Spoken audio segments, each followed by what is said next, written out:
boy, here is my Royal Rumble 2015 review. And here we go. Starting off with this match, Cesaro and Tyson Kidd, accompanied by Adam Rose, Natalya, and the Party Posse, versus Big E and Kofi Kingston, accompanied by Xavier Woods, New Day, and the winners of the match by pinfall is Tyson Kidd and Cesaro. Now, I give this match 3 stars. That was a very good tag match. The right team won because they're the better of the 2 teams. I figured the New Day would win because WWE wants to establish them as a threat, but that theory was wrong. I'm glad I was wrong because Tyson Kidd and Cesaro should be the top heel tag team in WWE. Please put them in a feud with the Usos. The final 5 minutes of the match were awesome. Those guys can all put on entertaining matches. It's good for the tag division to have quality teams like these guys. The crowd hated the New Day, so perhaps they should do a heel turn soon. It's just not working as a face trio.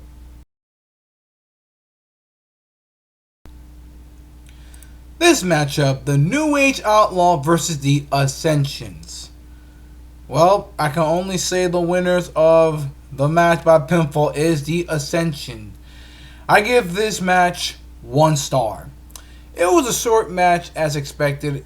In the preview they say they will only get 5 minutes and it went a bit more than that, so that's fine. That was exactly what it needed to be. The Ascension hasn't had a great start, but if they can get more meaningful wins like this, then they will be going forward. This will help them going forward, mind you. There's nothing wrong with predictable outcomes if it fits the story. This matchup here, you have the Usos versus the Miz and Damien Mizdow defending their tag team titles. And the winners of the match, and still your WWE tag team champions, the Usos, by pinfall. I give this match a 2.5 stars. It was a standard tag match, although it's almost feel like a handicap match because Miz refused to tag in Mizdow. They were still able to make it entertaining with the Usos, even some creative teamwork, to find a way to win. I like the kick in the head, powerbomb, and then Superfly Splash to finish off Miz. There are some good near falls for both teams before that too. Mizdow got the biggest reactions of the match by far. Fans didn't hate the Usos, but they weren't overly excited to see them.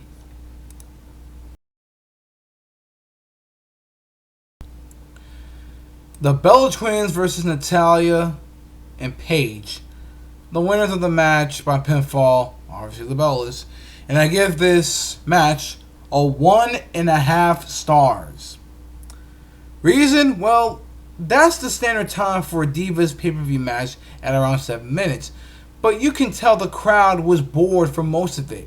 The story is that Natalya wasn't able to tag in Paige because of Bree's Bella's cheating.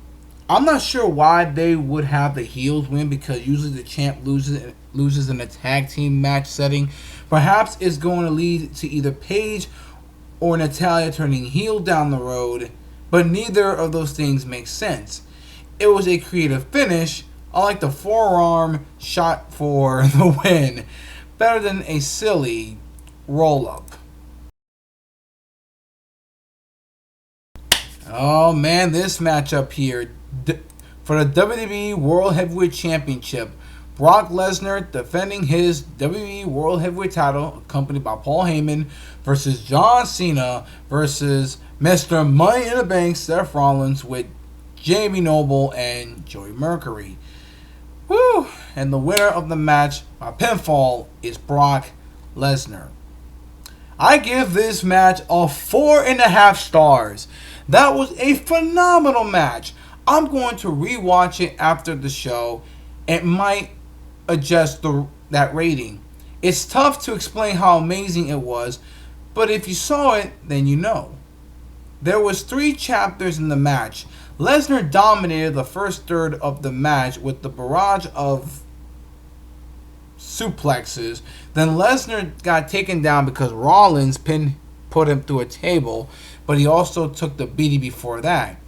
That led to some great pinfall sequences between Cena and Rollins where they were kicking out of anything. Rollins hit that amazing top rope move, and when Lesnar came back, by the way, that was a Phoenix Splash right there.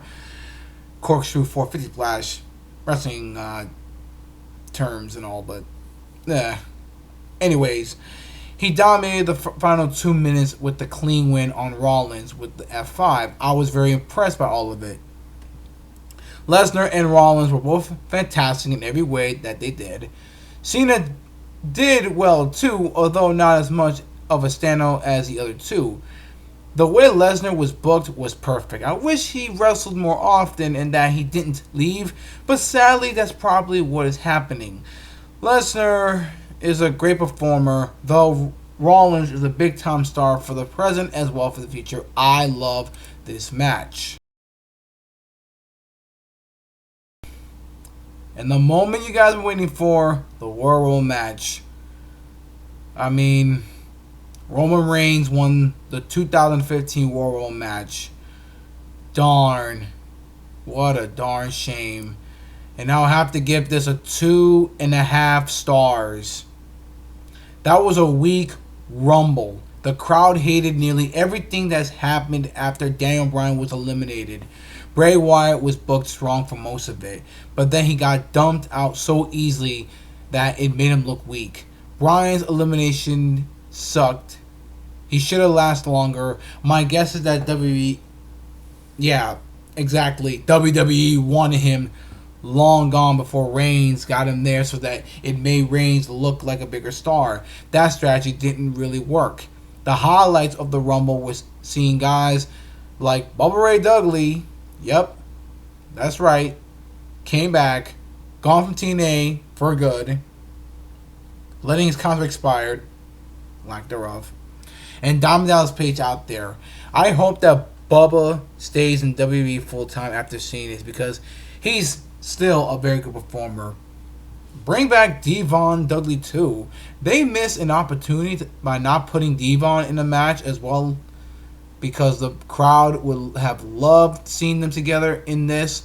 Fans were even chatting for Devon to be out there. And of course, Roman Reigns celebrated in the ring with his cousin, The Rock, Dwayne Johnson. The authorities, Triple H, and Stephanie McMahon stood by the entrance looking angry about Reigns winning and The Rock being out there. While The Rock left, Reigns posed by the WrestleMania logo and the crowd booted. His mouth was still bleeding. The announcers didn't mention the poor reaction for him. The pay-per-view went off the air at around 10:43 p.m. Eastern.